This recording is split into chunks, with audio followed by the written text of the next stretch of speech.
treating these people with the utmost care.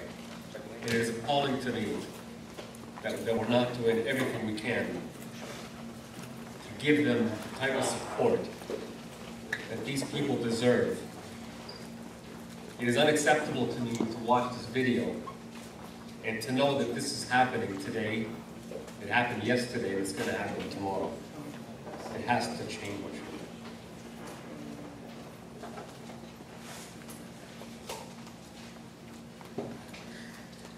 Our next speaker is Stefan Molyneux. He is a philosopher, an author, a speaker, and a host of Freedom Radio. He's a strong advocate for nonviolent parenting. He has authored 8 books, and his essays have been widely published on libertarian sites such as LouRockwell.com. Freedom Radio has produced over 1,500 videos and 2,700 podcasts. Jeffrey Tucker of the Ludwig von Mises, I'm not sure if I'm pronouncing that right, Institute described Molyneux as one of the single most influential libertarian thinkers of our times.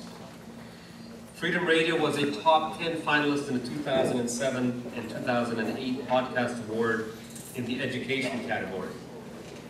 Stefan has interviewed Noam Chomsky, Zeitgeist founder Peter Joseph, psychological development and additional specialist Gabor Mate, developmental psychologist Alison Gopnik, child psychologist Peter Gray, Socratic journalist Jan Halfeld, Harvard economics lecturer and Cato Institute fellow Jeffrey Myron, and intellectual property attorney Stephen Kinsella.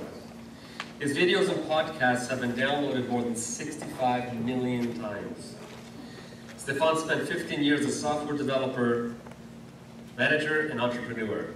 Now a full-time parent and philosopher, Stefan speaks regularly at conferences all over the globe. He has appeared on numerous TV shows, including The Reason TV, The Peter Schiff Show, The Corbett Report, and Adam versus the Man. Please put your hands together for Stefan Molyneux.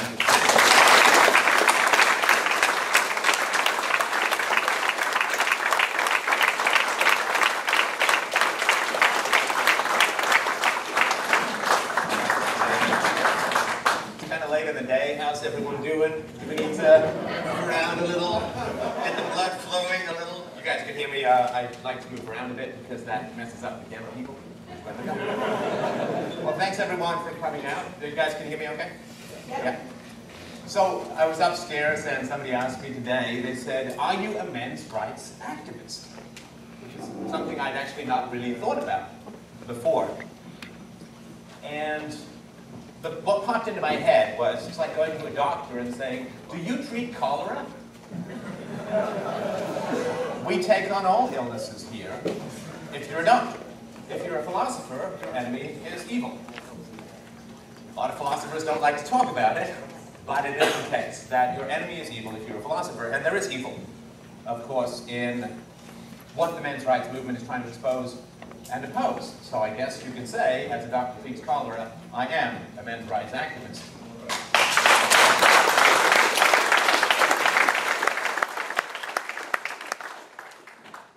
Evil is one slippery bastard, which is why it's still here. You know, it goes through the ductwork. It's like Ripley in Aliens, you know, like it crawls up your leg, it's in your jam, it's everywhere. And the real challenge of evil is that you can't ever really fight it. Because the moment everyone recognizes something as evil, it's done. The great challenge is in the definitions of evil and the communications of those definitions, which is what I'm going to talk about today. And by the way, I know it's been like a long afternoon of listening.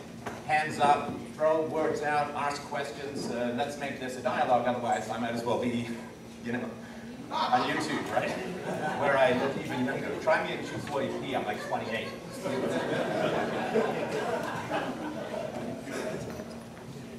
So the challenge is always in the definition, right? How many people here are like, yay, slavery? All right, those t-shirts are not going to sell. Right, now, why are we not yay slavery? For a lot of time, people were. For a long time, people were. In the middle of the 19th century in the South, only 2 people in 100 were pro-slavery. Now, you can't find anybody who's pro-slavery because the definition has been expanded, right? The definition of humanity has expanded to include those formerly slaves, including my Irish ancestors. And now we don't have a debate about slavery anymore. There is slavery still in the world, but nobody defends it. That is the challenge. The challenge is the definition. Once people understand that something is immoral, they react against it. Sorry, I thought you were cutting in there. Now we'll do a duet. So it's all about the definitions. Once people see something as evil, they will act against it. They will reject it. You know, the most dangerous diseases are the ones that fool your immune system into thinking, hey, this guy's a friend, let's let him multiply. Right? You want your immune system to say, kill, die, die, die, die, to everything that is going to kill, die, die you. I don't want to be overly technical. I'm not a doctor. But the definition is everything. So, when people talk about something like circumcision, it doesn't sound too bad. Circumspect, circumnavigate, circumvent. I guess it's kind of a venting, right? But what we don't do is define it correctly. What's the correct definition? Genital mutilation. A little tougher to sell. Would you like your son to be circumcised? I don't know, maybe. Would you like your son to be genitally mutilated? What is this, the opening of a horror movie? You go for help. I'll follow the bloody footprints.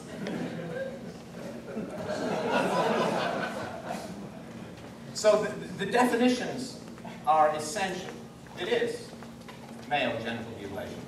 Contributes to a wide variety of health problems. Do you know if you are circumcised, you have, hey, 5 times the chance to have erectile dysfunction as an adult? Right? 30% of men across the world have this done to them. Far more than has happened to women.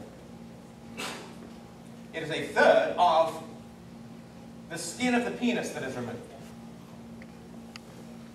It contributes to discomfort for women on the receiving end of sex, because the whole point of the foreskin is so that there's some give, right? Not a broomstick. So it contributes massively to expenses, of course. And do you know what the price is of an intact man? A couple $100. Amazing, amazing, amazing. So check this out. It used to be that the government covered the costs of circumcision, and then they decided not to. Anybody know what happened to circumcision rates? Yeah, they dropped by almost half. Because people are like, oh, $200? $200? Well, shit. I mean, I've got some standards, thank you very much. A lifetime of male sexual pleasure, 10% complications arising from this absolutely unnecessary hacking of a human being. No, that doesn't stir our sympathy, because you see, that's male pleasure. And if we train men to actually enjoy life, they're bad workhorses. And it was, you know, the Christian world was largely lay fallow for many hundreds of years, and then in the 19th century, this may come as a shock to most of the members of the audience, but sometimes men masturbate.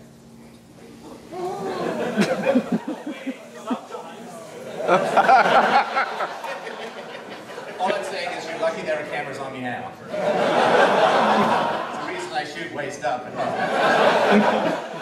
I'm itchy! Kind of true, I guess. But, and there was this desperate fear that men would enjoy, you know, alone time. And so, one of the ways that they wanted to cut that out, I suppose, was by cutting it off, right? This is one of the ways in which men were not supposed to touch themselves, was by reducing sensual pleasure. And through circumcision, we were supposed to be saved from the evils of self-abuse and the, you know, because I guess there weren't enough hairy palms to show everyone who was doing it, so they had to find another way. So, in the definitions lies the solution. Once you define something as an illness, once you define something morally as an evil, then people react against it, right? Would you like me to save your child from a 1 in 111 chance of having a urinary tract infection? Do you know that little girls get urinary tract infections too? Do you know they actually treat that not by sawing off the labia, but with antibiotics? Because little girls live in the 21st century, little boys are medieval. Well, it doesn't take in men. Or 1 in 1,437 chance of penile cancer, which I hear you can also get from watching Nancy Grace, but that's another thing. I actually have nothing against Nancy Grace. When I thought of penile cancer, I saw that some psychiatrist who's going to email us, I can explain all of that for you. Or they just give up and say medicated. But, right, so you have a 1 in 1,437 chance of developing penile cancer. You can reduce that slightly if you get circumcised, if you get genitally mutilated. Anyone know odds of breast cancer for a woman? 1 in 8. 1 in 8. 1 in 8. You know, you line up 8 boobs in a row, one of them is going to turn homicidal. You had those dreams, right? It's not. I was raised by a German mother, so that's 8 out of 8. That's a different story. But we don't, of course, say to little girls, well, we've got to remove your breasts because. Oh, but you see, babies don't remember it. Right. And similarly, you'll all hear feminists say, well, if the woman is unconscious when she's raped, she doesn't remember it. So, what's the problem?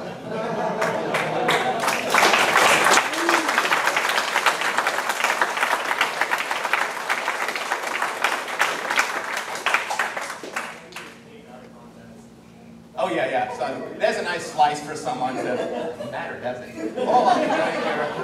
Give him a few more. The out of context. If you play the next part backwards.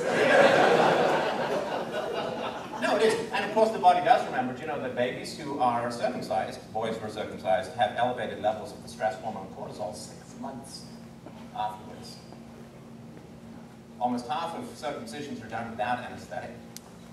There was a study that they tried to do circumcisions on boys to test a variety of anesthetics, but they had to stop it because it was inhumane.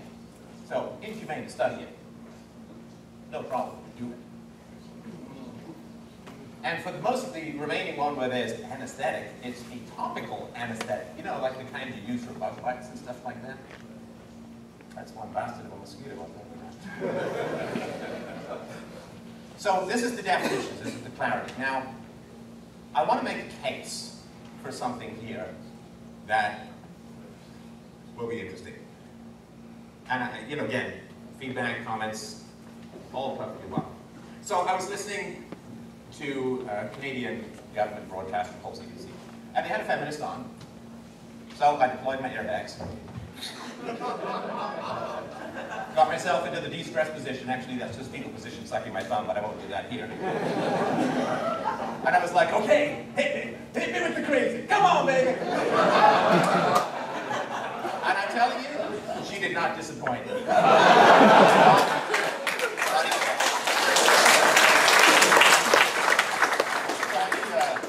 I need a prompt for this part. So, okay, so have you ever heard of something called microaggressions? Now, microaggressions, I thought they were referring to my schoolyard fighting technique, which went sort of like this. Now,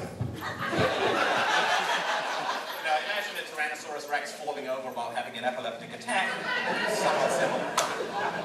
But apparently not. Now, microaggressions are when men...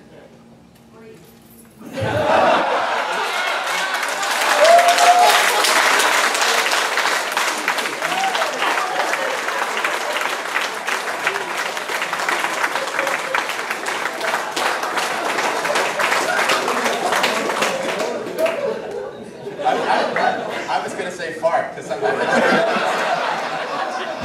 Hey, all livestock fart. That's why we have global warming. But anyway, okay.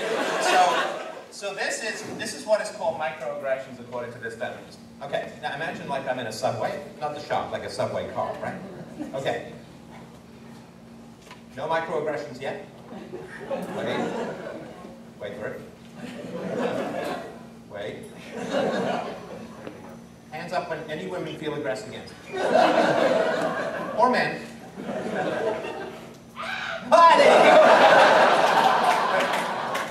Now, I've seen women do this in a skirt, and I feel quite aggressive against sometimes, especially if they've got a lady garden like a nude off a pizza slice. But anyway, okay,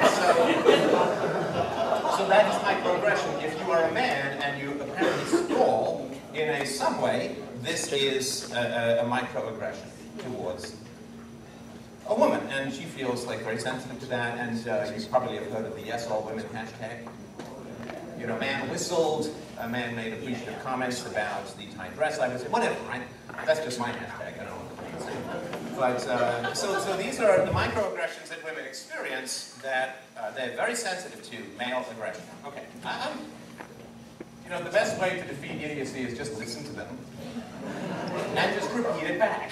And so I would like to sort of explain something about microaggressions, because in the same interview with this feminist, she said, well, men are just, you know, they have this aggression, this violence, this aggression, and women, we can't do anything about it.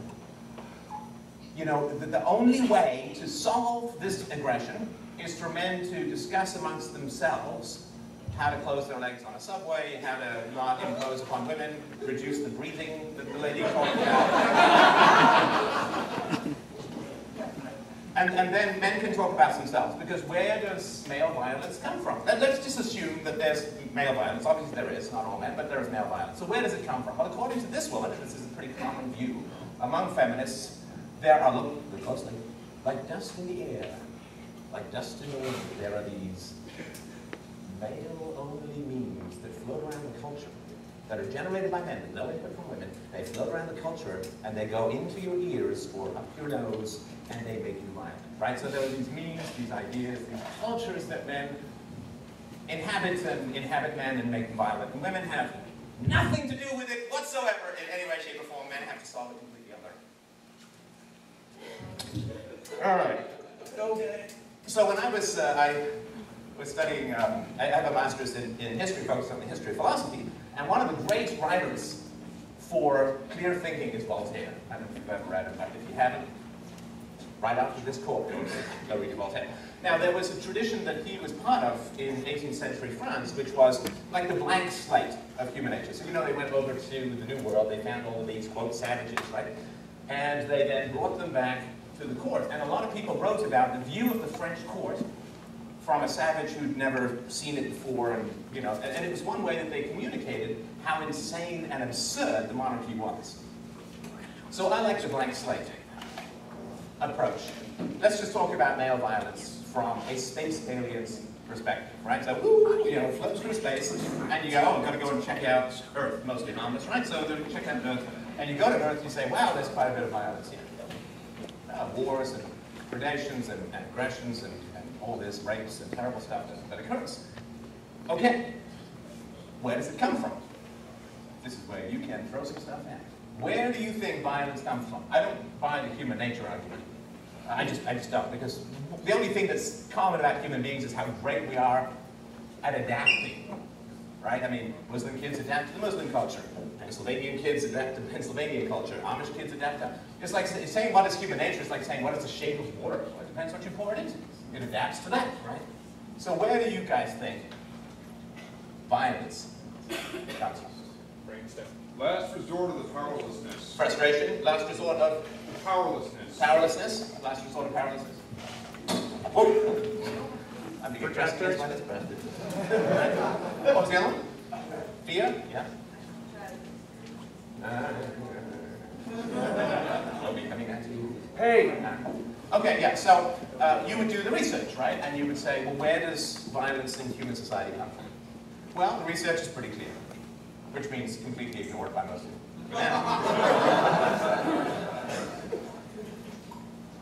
90% of a child's brain is formed by its experiences in the first 4 to 5 years of life. And violence is when the fight or flight mechanism is activated early, right deep down in the amygdala. The fight or flight mechanism kicks up, cortisol and adrenaline and all of that gets provoked in a child. And if the child is chronically stimulated with aggression or abandonment, then the child develops a more violent brain, a brain more prone to violence.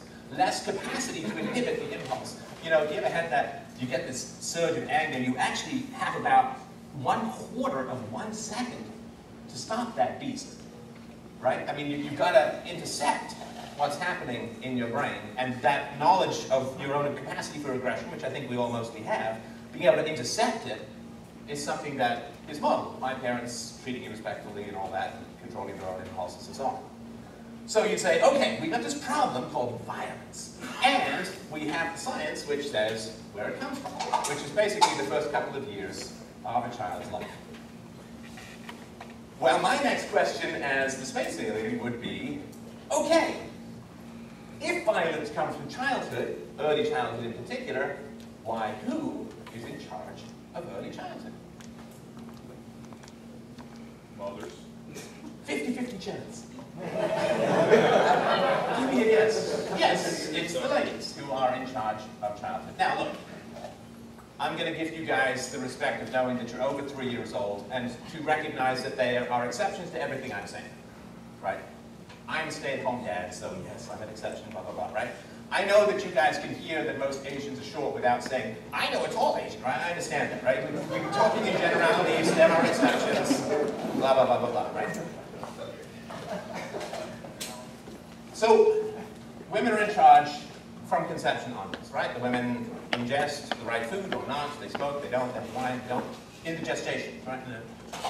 They give birth, and then they choose to keep the child, or they, keep the child around, they stay home, they breastfeed, or they don't, and so on. And, or they put their kids in daycare, where, guess what, a lot of women around, right? I worked as an assistant teacher in the daycare for a couple of years when I was younger, and yeah, I mean, it was, quite the mood fest. I mean, it was just women everywhere.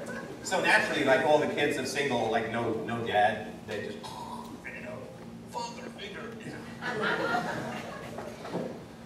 So women stay home with the kids, or they put them in daycare where it's nothing but women, but then the children go to school. Women there too. 95% of primary school teachers are women, right? So maybe around grade 10 or grade 11, they might, run into a man, right, and say, like, hey, you got a woman in prep. So basically, you have an almost universal control over childhood from women, right? Are you beginning to see the full cannonball of crazy that I got in the face from this woman complaining about male aggression and microaggressions that women have absolutely nothing to do with, can't do anything to solve, have no responsibility for? Violence is formed in childhood. Women control childhoods. And our desperate hope, as moralists, as people who want a better world, is to break the cycle of violence. We're only ever 5 years away from an absolute paradise of a planet. From a planet where we're meeting here for a hoedown, not fighting more corruption and craziness and immorality. 5 years. We could just get people to be nice to their babies for 5 years straight. That would be it. For war, drug abuse, addiction, promiscuity, sexually transmitted diseases. Almost all would be completely eliminated because they all arise from dysfunctional early childhood experiences, which are all run by women. Okay, so then the feminists would say, well, yes, okay, it's true that, maybe it's true that women, okay, they wouldn't admit that, sorry, that's fact-based. I'm just trying to get into that mindset. Sexist! Woman hater! No, that's no good. Take down the patriarchy. Well, they would say, well, the men are bad, right? The women are abandoned by the men and blah, blah, blah. Okay, well, the space alien, right? Woo, we get a Klingon forehead on here, so we're going to say, okay, well, if women are saying that problems in early childhood are men's fault. Well, we'd say, okay, as a space alien, I would say, well, who chooses who in the dating game? Hands up if you're a man being asked out for a date on a woman where she paid. You? I need you to take off your pants, sir.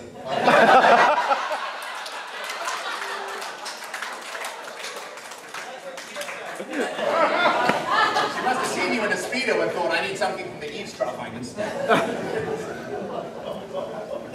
Okay, so June, what happened? Can you tell me the story? Am I the only person? You are the only person. Yeah. Go ahead. A dentist met me and she invited me out to dinner the first time we went on a date. Was it something like this? Drill, baby, drill. It was nothing like that. She'd like gotten breast augmentation and surgery, and those were for me, but... Okay, so you were asked out by a woman, did she pay? She didn't. She paid. You slut. And she told me, so in her home culture in the Philippines, they never ever would have done that, but she did it. Good for you. Anybody else? Yes, sir. All right. Give us your secrets. How are you a man whore? Tell me. She was German, so she ordered you out. No, it's not. You will be Poland! Call me Mr. Panzer. Sorry.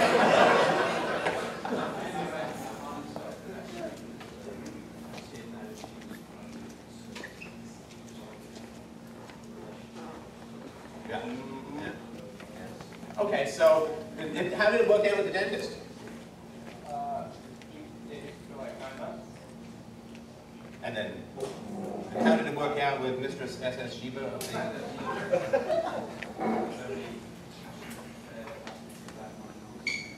Wow, we got a... I wonder, was she from the Philippines? It's the same woman. All right. So, I mean, it's 1 or 2%. And the studies show that about 95% of the time, men ask women out, right? Women make themselves look attractive, and again, I'm generalizing, but women make themselves look attractive in the hopes the man will ask them out, and they get to choose from the waving, grabbing penis things around them, right? Right, so this is the goal, right? This is what happens. Now, have you ever been, I mean, once in my life, I was like, a couple of employers wanted to hire me at the same time. Have you ever been in, like, on the receiving end of a bidding war? Yeah, it's sweet, right? Oh man, you just wake up like you're floating on air, you're like, they can't do anything wrong, you know, you don't need to shower anymore because people want you. You don't have to show up to work in pants anymore. I mean, I hear you, brother, I'm there. It's a beautiful thing. It's a beautiful thing, you know? Oh, I'm needed, baby. Right, so we actually had this once, this is back in the dot-com days in the 90s, that we did a bidding war, and it got to the point where people were like, I'll pay you $150,000 a year for 3 days work a week. And I'm like, no, I'm going to write novels. Because that's where the money is.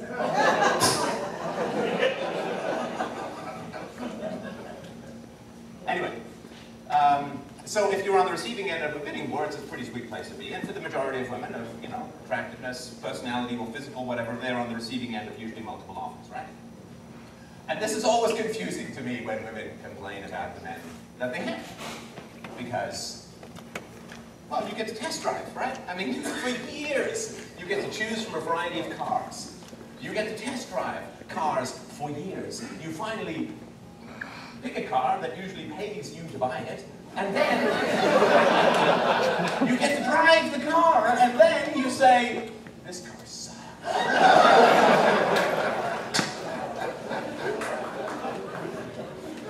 I'm going to make a boat. You know, you could have just picked a boat to begin with. No, I'm going to change it. There's documents right there. So, if women choose the man and get to test drive the man and get to marry the man and stay with the man and have children with the man and so on, it's kind of specious to say, well, all the problems in my life arise from this guy. right? You see, this is, again, space alien time, right? We're just trying to really detract ourselves from the minutiae of the propaganda that so often bewilders us, right? So, here we have, just to recap, problem with human violence. Of course, in early childhood. Women are in charge of early childhood. Women choose the men with whom they're going to have children, right? So, how do we break the cycle of violence? Lecturing men is ridiculous. I mean, factually, scientific. Lecturing men is ridiculous. There is zero patriarchy for children. Right? Again, give or take, right? But this is why when women are complaining about microaggressions, and women saying, well, we have nothing to do with the cycle of violence. There's nothing we can do. You may have got to work it out amongst yourselves. It's like, we need space invasion just to, you know, Klingons to come down and say, here's the facts that we see from orbit, because you all are confused down here. A study was recently done. So a psychologist went and he said, I'd really like to study verbal aggression within the household. I'd like to shake this bottle and open the top. So he went to daycares and he asked the parents, they were all women, right? I think there was one man. But he asked the parents, says, do you yell at your children? And they all said basically, yeah. Yeah, hell yeah, right? They make me. And so what he did was he put little recording devices on them. You know, like he's some stalked man. He put some recording devices on them.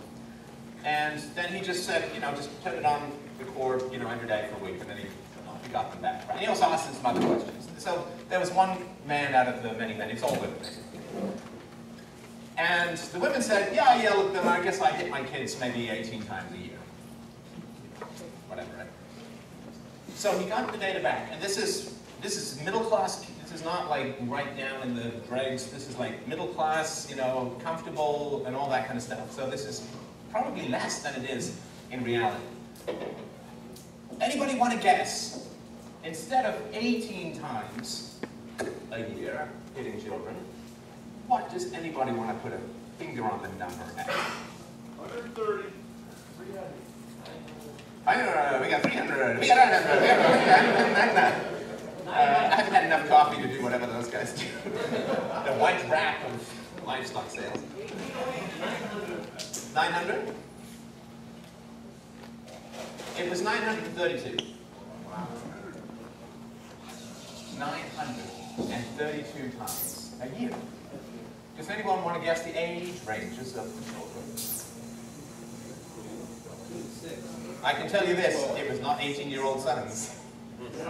It's one thing to do this, it's another thing to do this. I remember my mummy yelling at me when I was like 17. Like, remember all that food you gave me? It's coming back.